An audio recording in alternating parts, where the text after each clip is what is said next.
Ja, schau mal. Hast du den Thunfisch gerochen? Na, wo ist der Thunfisch? Nein, hier.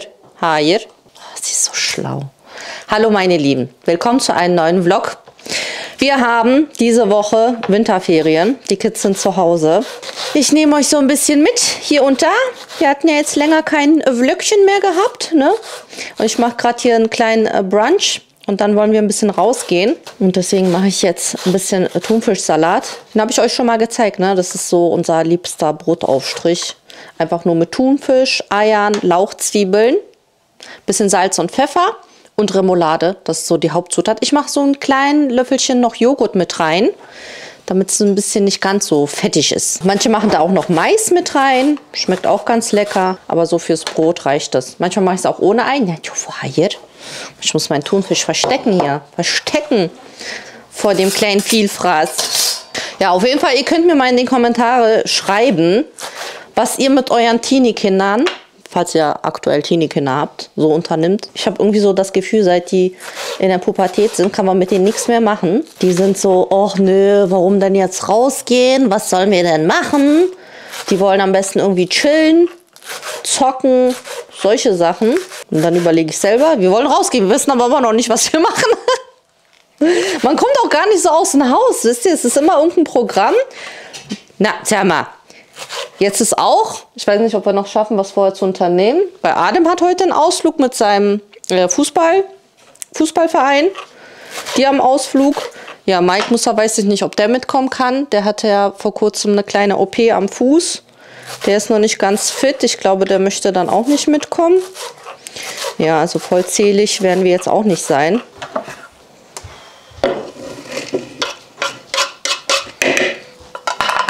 Ich glaube, 5 Eier reichen. Ich habe jetzt hier drei Dosen Thunfisch und mache so 5 Eier.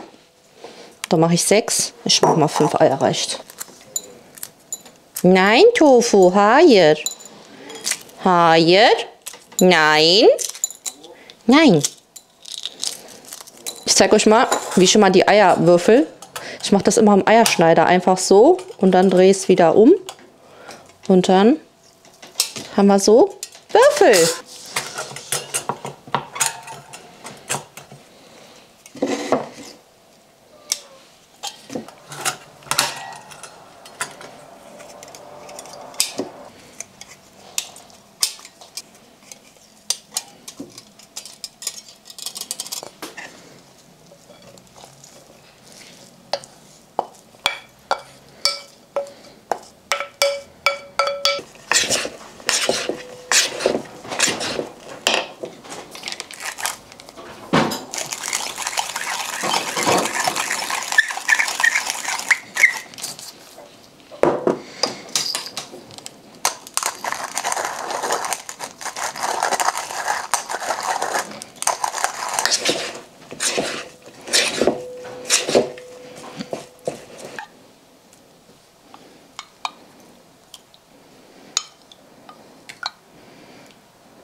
Und so sieht das Ganze fertig aus. Es schmeckt richtig lecker. Ich verteile das mal auf mehrere Schüsseln, damit ich das am Tisch verteile, damit jeder rankommt.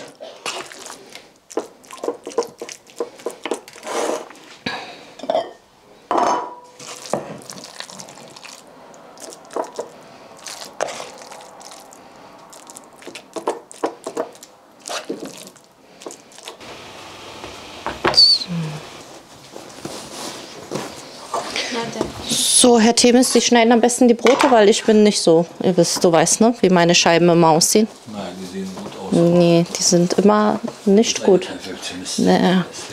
Ich habe hier einmal, das ist von gestern gebacken, einmal das Roggenmischbrot. Dazu gibt es ja schon ein Rezept, das findet ihr auch in der Playlist unter Brotrezepte oder auch unter den Rezepten ist das abgefilmt. Und hier habe ich ein Emma-Vollkornbrot. Also das ist 100% Vollkorn aus Winter-Emma. Das ist richtig, also das ist so wirklich, muss ich jetzt sagen, mein Lieblingsbrot. Ich habe mich da nochmal durch die ganzen Getreidesorten durchgetestet und durch verschiedene Rezepte.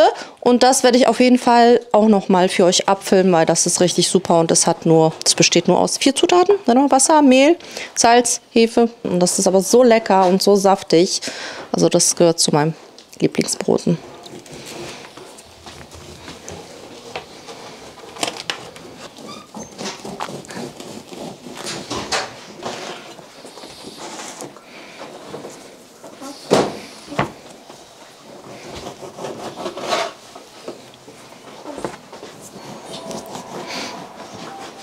Keiner da bist du.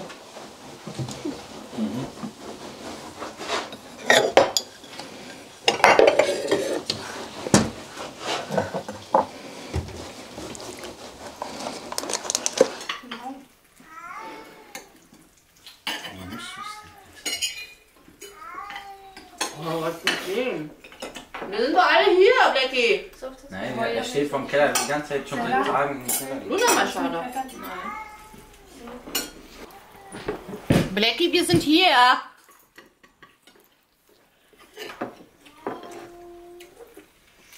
Er will im Keller.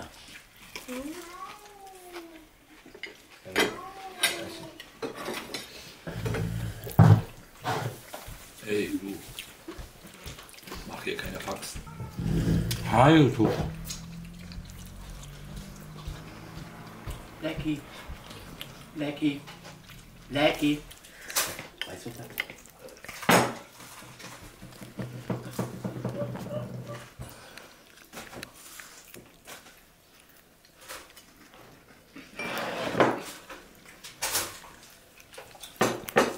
Die ist nicht normal. Gib mal jetzt Blackie-Gurke. Dieses Tofu ist alles Esser. Guck mal, der. Niemals. Was war das? Er war so. Er so, was ist das? Aber Tofu? Also was machen wir jetzt nur Mädchentag heute? Ich hab gar nicht gestanden.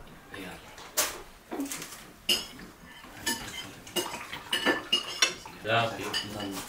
Ich weiß nicht. Also wir haben uns jetzt entschieden für einen reinen Girls-Trip, weil, wie gesagt, Mike Musa fällt aus wegen seinem Fuß. Adem geht auch jetzt demnächst los. Die machen, glaube ich, die gehen zu Soccer World, ne? Adem geht ihr. Ja. Und Hikmet muss jetzt doch auch los. Er muss auch irgendwie ein Auto abschleppen oder irgendwas. Somit ist Ahmed der Einzige, der aber auch keine Lust hat. Und wir haben uns jetzt entschieden, dass wir jetzt einfach ein bisschen schlendern fahren.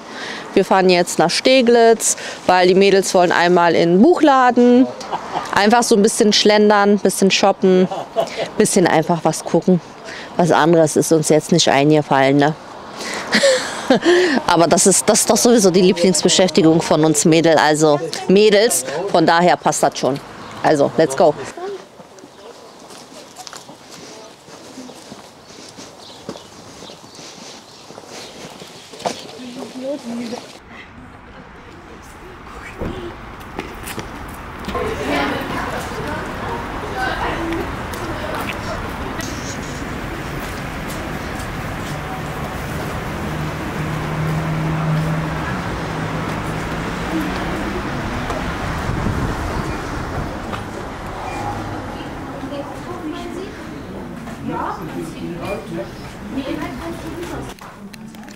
Cool.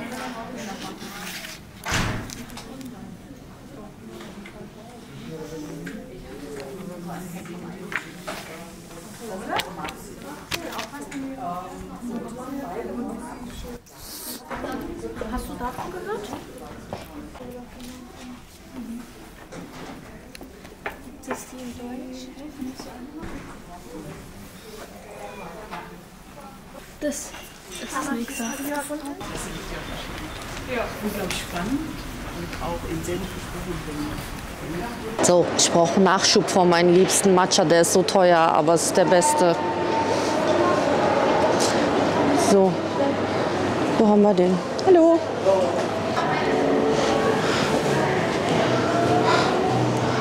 Ah, warum gibt es hier nur den kleinen? Ich brauche den Größen. Den Größen. Jetzt hatten sie genau meine große Packung Matcha nicht da, muss ich online bestellen. Naja, egal.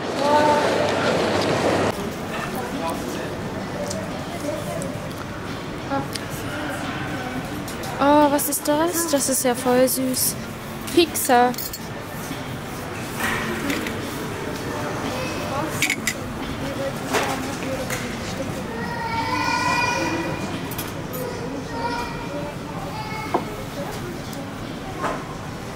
What's this?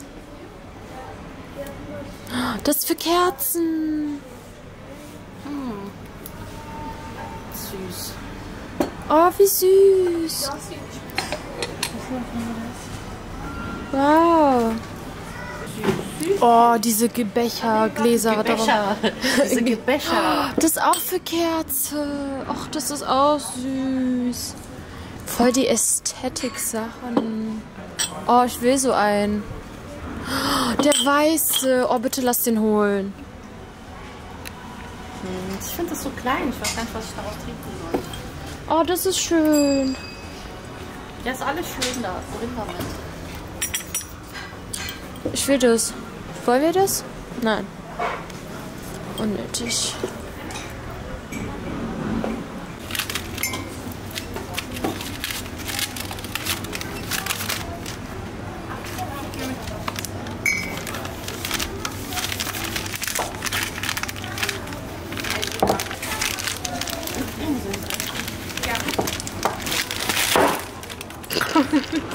Medium.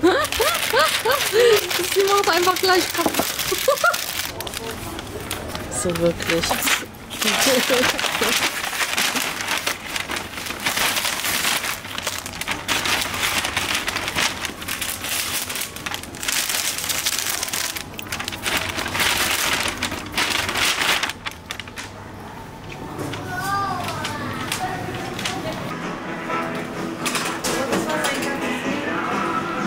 Wir essen jetzt Sushi und zwar bei unserem liebsten Sushi und zwar ist das Aiko Sushi. Ich weiß nicht, ob die mehrere Filialen haben. Hast du mal geguckt? Das ist auf jeden Fall. Auf jeden Fall ist es hier bei Steglitz.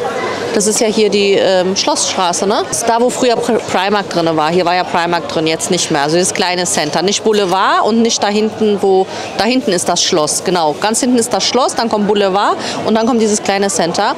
Und hier ist ja so die Einkaufssachen hier unten und hier ist auch so Essen. Also man sitzt hier so mitten hier halt so.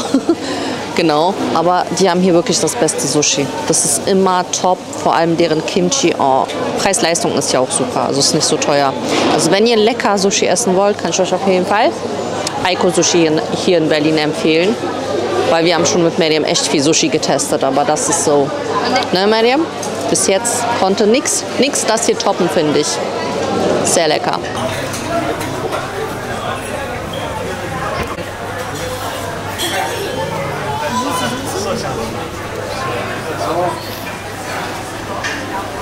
Hier haben wir einmal die gebackenen Mini-Rolls, die sind so mit Lachs.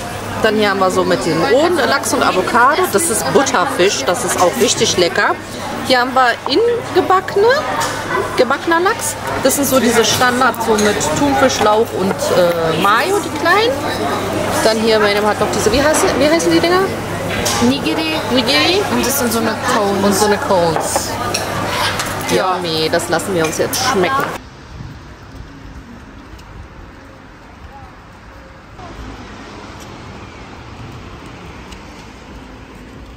So, wir essen jetzt Lokma.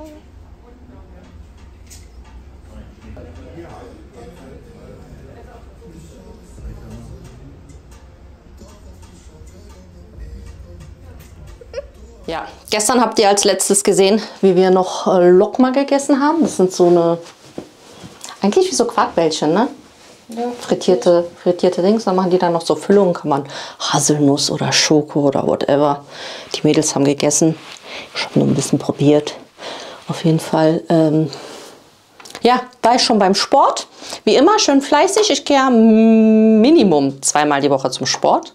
3 ist optimal, aber 2-mal ist so mein Minimum, was ich auf jeden Fall immer einhalte. So, mit Main jetzt bin jetzt halt geduscht, mich fresh gemacht. Ich mache jetzt noch ein bisschen Skincare und wollte euch erzählen, was ich gemacht habe. Ich weiß nämlich gar nicht, ob ich euch das hier auf YouTube... Oh, ich habe viel zu viel genommen. Ich vergesse immer, wenn ich hier jetzt Kopftuch anhabe. Normalerweise, ich verteile ja auch immer alles schön Hals und Dekolleté. Aber so mit Kopftuch, ne, ist ein bisschen schwierig. Da habe ich zu viel. Ja. Mensch. Auf jeden Fall. Ja, ich weiß es nicht, ob ich euch hier mal eigentlich darüber erzählt habe mit meinem Kieferproblem. Ich weiß, ich habe ganz viel auf Instagram darüber gesprochen, aber ich weiß gar nicht, vielleicht habe ich es mal erwähnt. Auf jeden Fall nebenbei, ich habe jetzt hier, das ist eine koreanische Essence, so Moisturizing Essence. Ich mache immer, ich habe so viel Hautpflege, ich mache mal unterschiedliche Sachen. Wenn ich mal ein bisschen mehr Feuchtigkeit haben möchte, mache ich noch so eine Essence drauf. Ah, ich habe meinen Toner vergessen. Naja, egal. Ich mache immer unterschiedlich. Auf jeden Fall, ja, mein Kiefer. Vor 3, 4 Jahren, ich glaube seit 3, 4 Jahren habe ich das Problem schon. Ich wusste das sehr lange nicht, dass ich nachts meine Zähne zusammenbeiße. Ich wusste das gar nicht. Mich hat erst Abonnenten auf Instagram darauf aufmerksam gemacht. Ich hatte richtig viele Beschwerden und ich wusste gar nicht, dass ich das mache. Jetzt einmal Vitamin C. Das ist von Ceramide. Heißt es Ceramide? Ja, Vitamin C. Ganz wichtig, tagsüber. Auf jeden Fall, hatte ich damals extrem psychischen Stress gehabt. Also es gab eine Sache, die mich sehr belastet hatte. Ich will da jetzt auch nicht so drüber reden. Aber ja, das hat dazu halt geführt, dass ich damit angefangen habe, nachts den Kiefer zusammenzubeißen. Und das war dann halt so schlimm, dass ich im Krankenhaus gelandet bin. Also es war halt einfach so, ich wusste nicht warum, aber bei mir war halt alles verspannt, weil ihr müsst überlegen, die Kiefermuskulatur, das ist ja alles hier miteinander verbunden. Und bei mir war das halt so verspannt hier mit dem Kiefer und Nacken zusammen. Ich habe mich so gefühlt, als würde ich in so einer Halskrause stecken und kann mich nicht bewegen. Und das ist so ein unangenehmes Gefühl, auch so dieser Kiefer, wenn der verspannt ist. So, ihr habt so das Gefühl, am liebsten, ihr würdet euren Mund so aufreißen wollen und dehnen, weil das ist einfach so ein unangenehmes Gefühl. Das ist wirklich furchtbar. Und das hat halt auch dazu geführt, dass ich extreme Migräne bekommen hatte. Also regelmäßig Kopfschmerzen bis zu eben Migräne, was ich von mir gar nicht kannte. Also ich kannte nie von mir Kopfschmerzen. Also ich hatte nie in meinem Leben mit Kopfschmerzen zu tun. Und da war es halt richtig schlimme Migräne, tagelang. Und ich habe so wirklich, mir tun Leute leid, die wirklich Migräne haben. Das ist so schlimm. Tagelang, du kannst nichts machen, außer im Dunkeln Augen zu und liegen. Sonst kann man nichts machen, aber Migräne ist krass. Also Leute, die so chronische Migräne haben, tun mir echt leid. Ja, auf jeden Fall jetzt ein paar Peptide, ist auch von Ceramide. Ja, Peptide. Und ja, das war halt so schlimm. Das war eine Situation dann zu Hause, eben vor 3 Jahren oder so. Ich habe halt gelegen mit dieser Migräne und dann habe ich mich aufgesetzt, wollte Wasser trinken und dann habe ich so gesessen und plötzlich, das war so komisch, ich weiß bis heute nicht, was das war, aber ich habe gesessen und dann plötzlich, es war nicht so, dass ich in Ohnmacht gefallen bin, weil in Ohnmacht fallen, das Gefühl kenne ich. Also ich weiß, wie das ist, wenn man in Ohnmacht fällt, sondern mir wurde schwarz vor Augen und es war so ein Gefühl, das war so ein komisches Gefühl. Also es war wirklich so, ich hatte das Gefühl, so ich sterbe, also wirklich so, auch wenn es sich dramatisch anhört, das war so schlimm. Ich weiß nicht, was war. Also plötzlich war mir schwarz vor Augen und dann aber trotzdem, ich bin halt nicht aber wie in Ohnmacht gefallen und dann, keine Ahnung, und dann weiß ich nicht, ob ich halt Panik bekommen habe, ob das dann zu einer Panikattacke geführt hat oder so. Ich habe auf jeden Fall dann keine Luft gekriegt und war halt dann richtig so panisch. Und mein Mann, der hat die Krise gekriegt, wusste nicht, was los ist, hat Krankenwagen gerufen und so weiter. Und dann bin ich auch ins Krankenhaus gekommen. Ja, wurde halt untersucht, schnell MRT gemacht und so weiter. Und die hatten nichts gefunden und haben mich mit meinen Kopfschmerzen wieder nach Hause geschickt am nächsten Tag. Also ich weiß bis heute nicht, was das war. Auf jeden Fall, wie gesagt, war es ganz schlimm. Ich war dann als erstes so beim Zahnarzt. Der hat dann so festgestellt, ja, sie beißen. Habe damals so eine weiche Schiene bekommen für nachts, die man so einsetzt. Die habe ich richtig schnell durchgekaut. Haben dann später so eine festere Schiene bekommen. Also die ist schon fester. Man sieht auch, ich weiß nicht, ob man das sieht, wo ich hier genau drauf beiße. Ja, also die trage ich immer nachts und die ist eigentlich nur dazu da, dass die meine Zähne schützt, ne? Weil natürlich reibe ich mir halt so die Zähne ab, was nicht gut ist, aber es hilft halt nicht, dass ich nicht aufhöre zu beißen, sondern ich beiße ja trotzdem immer noch auf die Zähne. Naja, auf jeden Fall habe ich ja, das bekommen, hat sich nichts getan, halt war keine Verbesserung. Jetzt meine Tagescreme ist jetzt so eine Hyaluron Moisturizer von Innisfree. Ja, ist auch koreanisch. Auf jeden Fall hat das auch nicht geholfen und dann bin ich zu Charité, also Zahnklinik von der Charité, dann war ich da. Und die haben mir dann erstmal eine Physio verschrieben. Und also die Physiotherapie hat mir auf jeden Fall geholfen, diese ganze Verspannung zu lösen. Weil wie gesagt, das war so schlimm, so ein unangenehmes Gefühl, Tag für Tag so rumzulaufen. Und in der Physio, da hat sie richtig, also die hat mir mal so mit dem Finger in den Mund so rein und hier richtig immer den Kiefer so auseinander gedrückt und so weiter, Nacken alles so massiert. Also die hat mir diese komplette Verspannung, die da war, dann damals gelöst. Also das hat auf jeden Fall dann geholfen, dass es mir besser ging. Naja, und seitdem, wie gesagt, hatte ich jetzt diese ganz schlimme Verspannung nicht mehr. Ich hatte so 2 Monate Physiotherapie. Das hatte ich nicht mehr, aber halt immer noch dieses Unangenehme, sobald ich halt unter Stress bin meistens dann. Na, es sind jetzt so Phasen, wo es besser war und sobald ich dann irgendwie unter Stress bin, ist es halt so, ich stehe morgens auf und ich merke einfach, wie mein Kiefer verspannt ist. Teilweise auch tagsüber dann merke ich, wie ich mich so verspanne und das ist einfach so ein ekliges, unangenehmes Gefühl. Also das kennen wirklich wahrscheinlich nur die Leute, die das auch machen. Ja, ist halt einfach sehr, sehr unangenehm, wenn man so einen verspannten Kiefer hat und wie gesagt dann auch regelmäßig führte das Ganze zu Kopfschmerzen und mir hatten schon damals, als ich das eben auf Instagram angesprochen hatte, meine Beschwerden, haben mir richtig viele empfohlen und gesagt, mit Botox in die Kiefermuskulatur zu spritzen. Und da war ich so die ganze Zeit so, nee, da habe ich Angst und so weiter in den Kiefer und ne, Botox ist ja so ein Nervengift, ne. Und da hatte ich habe übrigens auch kein Botox sonst irgendwie im Gesicht oder so, dass ihr Bescheid wisst, weil es wird mir oft unterstellt. Von daher, ja, ich habe da halt so Respekt vor solchen Sachen und ich wollte das einfach nicht machen. Aber jetzt hatte ich gesagt, komm, es reicht jetzt, weil, wie gesagt, es gibt keine Lösung. Es sei denn, ihr kennt vielleicht andere Lösungen, falls ihr auch damit zu kämpfen habt. Dann schreibt es sehr, sehr gerne in die Kommentare. Aber ja, das habe ich jetzt vor 4 Tagen habe ich das jetzt gemacht. Ich war auch, also ich habe das von einer Ärztin gemacht, also rennt da bitte nicht irgendwie in ein Kosmetikstudio oder so, sondern ich habe das von einer Ärztin machen lassen. Und ja, es waren dann halt so drei Nadelstiche jeweils an den Seiten. Hat auch gar nicht wehgetan, war nicht unangenehm. Also 5 Minuten so zack, zack, zack, zack, 3-mal hier, 3-mal da. Und sie meinte auch, dass die Wirkung so 3-4 Tage dauert, bis man das merkt. Und ich muss auch wirklich sagen, seit gestern Abend merke ich jetzt einen Unterschied.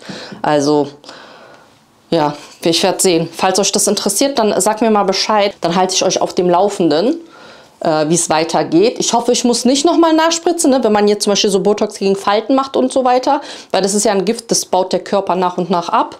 Da muss man ja nachspritzen, ne, weil ich dachte jetzt auch so, oh, jedes Mal dann so, das ist auch nicht günstig. Dachte ich mir so, oh, jedes Mal ist irgendwie nachspritzen, aber sie meinte, theoretisch muss es nicht sein. Also es kann sein, dass man mit einmal das erledigt ist. Also ich weiß nicht genau, wie das jetzt so funktioniert. Ich denke mir so, vielleicht hoffentlich vergisst dann der Körper, dass er das nicht mehr macht. Ja, also ich hoffe, ich muss das nicht nochmal irgendwie machen, dass jetzt diese einmalige Behandlung reicht. Wir werden sehen. Auf jeden Fall, ja, seit gestern Abend merke ich schon, dass es so, ja, dass meine Verspannung gelöst ist, dass es sich so ein bisschen alles lockerer anfühlt. Und ich hoffe, ich bin jetzt, ja, inshallah davon befreit, weil das hat mich jetzt wirklich jahrelang, ja, sehr gestresst und genervt und ich hoffe, ja, das ist jetzt erledigt. Ich würde jetzt normalerweise noch eine Sonnencreme drauf machen, aber ich gehe jetzt nicht raus, deswegen reicht das jetzt für jetzt. Und Ja, schreibt mir mal gerne in die Kommentare, falls ihr auch dieses Kieferproblem habt, was ihr gemacht habt, was euch geholfen habt, ob ihr nochmal ein Update haben möchtet. Ja, wie gesagt, das war jetzt so meine letzte Option. Ich habe eigentlich alles gemacht, was man so hätte machen können, sage ich jetzt mal. Also wie gesagt, Schiene gibt's und Physiotherapie. Was anderes wurde mir halt von den Ärzten her nicht empfohlen. Von daher war das jetzt meine letzte Aktion, das mit dem Botox zu machen. Käsekuchen yapacağız mı Meryem? Nein. Nein mı? Why? No time?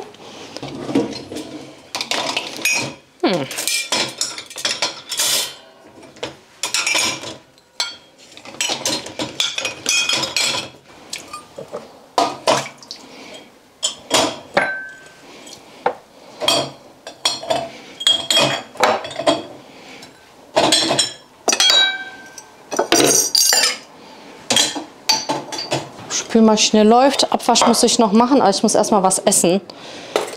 Die haben ja schon alle hier gefrühstückt. Hier haben die mir 2 Eier übrig gelassen. Ich wollte eigentlich, ich habe letztens ein Video gesehen, da hat sie sich eine Süßkartoffel gebacken, die so aufgemacht, so ein bisschen wie dieses türkische Kumpir. Und dann hat sie da Avocado reingemacht und Rührei. Und es sah irgendwie lecker aus. Ich mag ja Eier.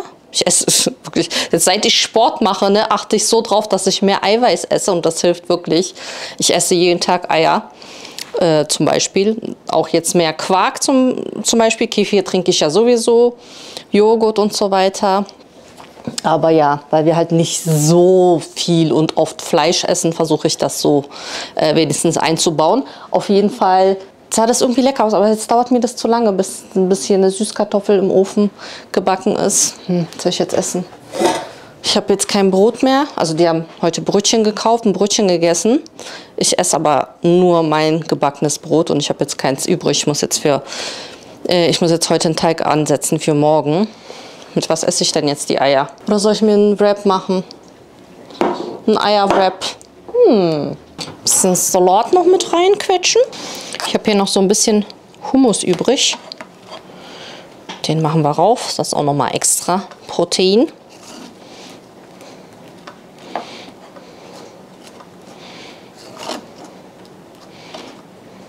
Dann die Eier.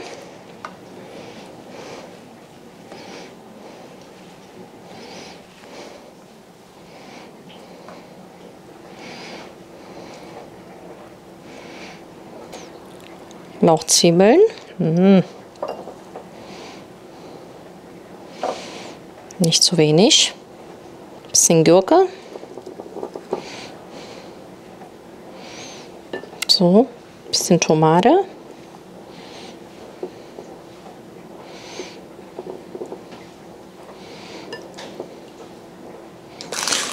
Salz.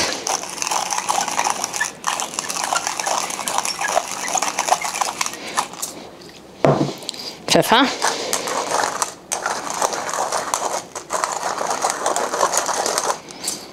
Nicht zu wenig. Dann ein bisschen Salat noch rein. Muss das ja noch irgendwie zukriegen. Ein bisschen Säure fehlt mir, da mache ich jetzt noch Granatapfelsirup bisschen.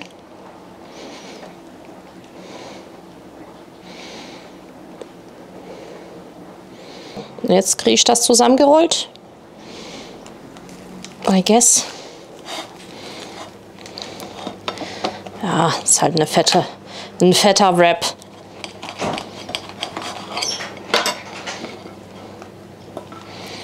Ja, fällt zwar alle draus, aber egal.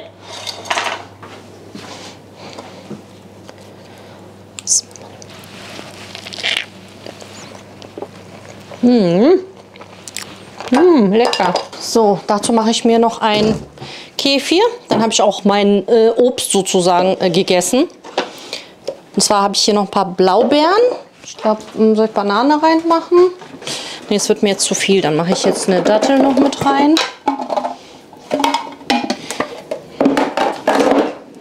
Für die Süße. So eine reicht. Und dann haue ich da immer Zimt mit rein.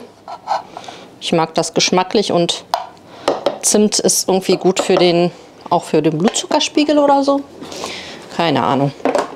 Ich mache es halt immer. Und dann, was noch? Ein bisschen Hanfsamen mache ich noch mit rein. Für die guten Fette. So ein Löffelchen reicht. Und den Kefir.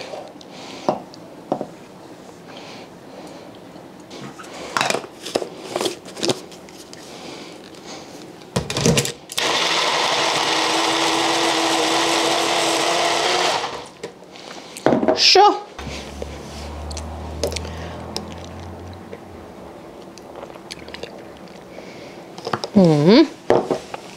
Das lasse ich mir jetzt schmecken und dann sehen wir uns gleich wieder.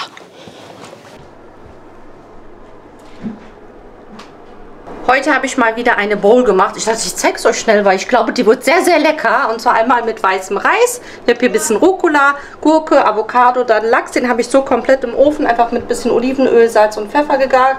Zusammen mit den Kartoffeln und rote Beete. Die habe ich auch mit Olivenöl und ein paar, so, das sind so Kartoffelgewürz, gemixt. Und das richten wir jetzt an. Ich habe hier noch so ein bisschen, das ist noch von letztens, so ein Sesam-Gewürzmischung. Also Sesam geröstet und Thymian und Majoran, glaube ich, und Sumak.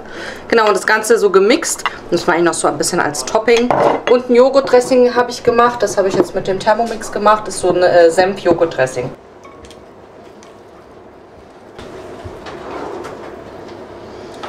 Ich überlege, ob ich einfach alles so verteile, weil sich dann jeder das vermischt, oder ob ich den Reis unten und dann alles oben drüber mache. Dann machst du Anfang einer Reihe und dann kann man es schon. Immer, ja.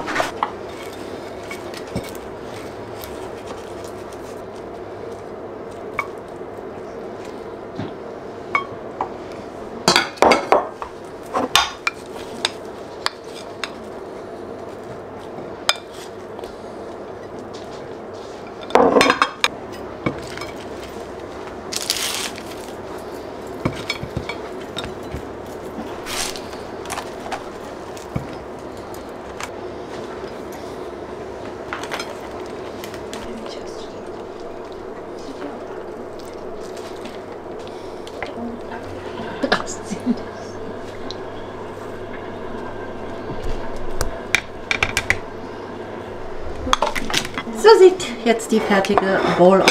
Yummy. Ihr könnt natürlich Zutaten nehmen, die ihr wollt. Edamame hätte jetzt auch sehr gut dazu gepasst, aber hatte ich leider keine mehr da. Das war's, meine Lieben, für diese Woche. Nächste Woche gehen die Kids wieder in die Schule und ich habe viel zu tun. Ich sag das immer. Aber ich habe wirklich viel zu tun. Ich habe viel auf dem Programm. Ich habe viel liegen gelassen. Ich mache halt immer täglich so, ne, was ich halt immer mache. Aber es gibt so Dinge, die bleiben einfach liegen, beziehungsweise wir haben ja jetzt eigentlich nur noch einen Monat bis Ramadan. Ey, es geht immer so schnell und ich hoffe, dass wir uns dieses Jahr auch wieder in den Ramadan-Vlogs wiedersehen. Also ich versuche da auch dieses Jahr inshallah jeden Tag dann ein Video für euch hochzuladen. Ich hoffe, ihr freut euch, also abonniert den Kanal, falls ihr das noch nicht gemacht habt. Und deswegen nächste Woche fange ich an. Ich muss erstens mein Schlafzimmer machen. Also ich muss meinen Kleiderschrank radikal aussortieren. Ich gehöre leider zu denen, die viele Klamotten haben und ich muss da wirklich radikal aussortieren. Ich habe noch einen Schrank, den ich mir noch dazu mache. Also ich habe da noch den Platz, das wollte ich seit Jahren schon. Also als wir hier eingezogen sind, habe ich meinen Kleiderschrank mitgenommen und da war immer noch Platz für einen ganzen Korpus, für also nochmal zweitürigen Kleiderschrank. Und ja, ich bin irgendwie auch gar nicht dazu gekommen. Da war bis jetzt immer eine Kleiderstange, die da steht. Aber ich will mir jetzt den Korpus nochmal holen und nochmal meinen Schrank neu sortieren und aufräumen. Ja, Gardinen wechseln. Den Teppich im Schlafzimmer wollte ich wechseln. Also das ist eine Aktion für sich, die wird eine Weile dauern. Dann die Küche wartet auf mich. Der Backofen ist so dreckig. Backofen. Ich muss wieder mal meine Schubladen und Schränke aussortieren. Das ist immer so, das wird immer irgendwie immer mehr und dann ist es immer voll und dann schmeißt man immer alles rein und dann ist wieder alles durcheinander. Also da muss ich wieder noch mal ein bisschen aussortieren aus den ganzen Schubladen, was zu viel ist, ein bisschen aussortieren, sauber machen, wieder einräumen. So, das. Dann im Wohnzimmer, meine Couchbezüge muss ich jetzt mal wieder waschen, meine Gardinen und so weiter, Fenster. Also ja, das sind so Sachen, die sind so liegen geblieben. Da muss ich mich ranmachen, also nächste Woche, dass ihr Bescheid wisst, ist ein bisschen viel Hausarbeit, Content angesagt. Ich hoffe, das gefällt euch. Über euer Feedback freue ich mich natürlich in den Kommentaren und ich hoffe, wir sehen uns nächste Woche wieder. Bis dann!